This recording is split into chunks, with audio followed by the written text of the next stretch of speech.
Saudara-saudariku yang dikasihi Tuhan, selamat pagi berkah dalam. Ojo lali bahagia.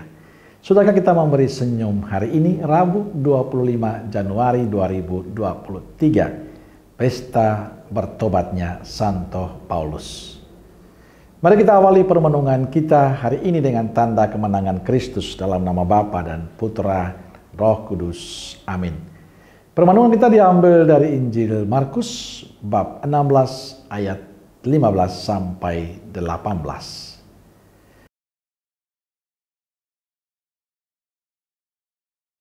Lalu ia berkata kepada mereka, "Pergilah ke seluruh dunia, beritakanlah Injil kepada segala makhluk.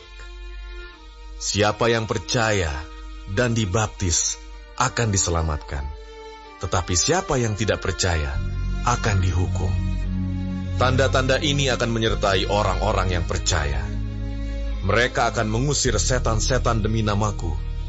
Mereka akan berbicara dalam bahasa-bahasa yang baru bagi mereka. Mereka akan memegang ular, dan sekalipun mereka minum racun maut, mereka tidak akan mendapat celaka.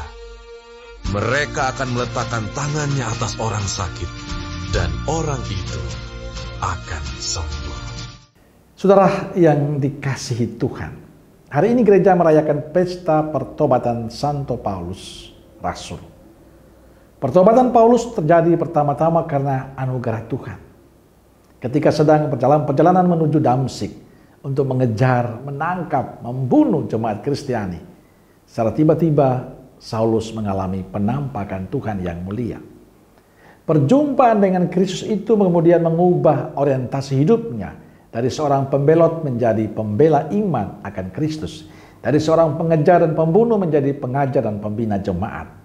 Semua terjadi berkat kuasa dan rahmat Kristus yang dicurahkan kepadanya secara cuma-cuma. Saudaraku yang dikasihi Tuhan, merenungkan peristiwa pertobatan Paulus mengajarkan pada kita pada dua hal. Pertama, Allah berkuasa atas semua yang ada.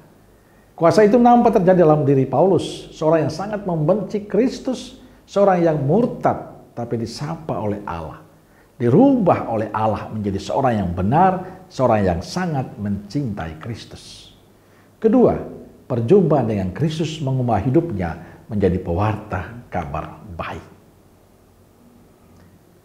Saudaraku yang dikasihi Tuhan, pada pesta pertobatan Santo Paulus, Rasul, Injil Markus hari ini menyampaikan pesan Yesus kepada para muridnya.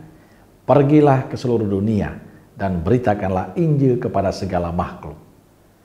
Pesan ini sudah dilakukan oleh Paulus. Setelah ia bertobat, ia begitu bergairah mewartakan sukacita Tuhan kepada segala bangsa. Dan pesan yang sama disampaikan pada kita hari ini untuk menjadi Paulus zaman ini, yang berani dan setia menjadi pewarta sabda Tuhan dalam kehidupan kita.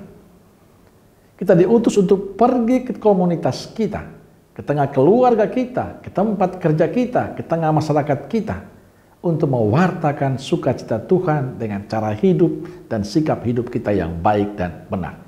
Itulah yang perlu kita lakukan. Maka pada saat kita merayakan pertobatan Paulus, sebenarnya kita merayakan pertobatan kita juga.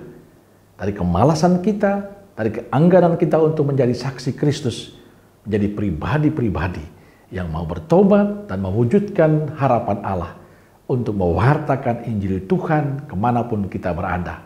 Maka marilah saudaraku terkasih, jadilah Paulus zaman ini yang tetap setia mewartakan Yesus lewat sikap dan cara hidup kita yang baik dan benar.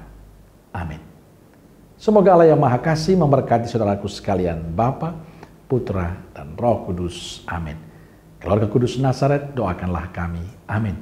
Berkah dalam.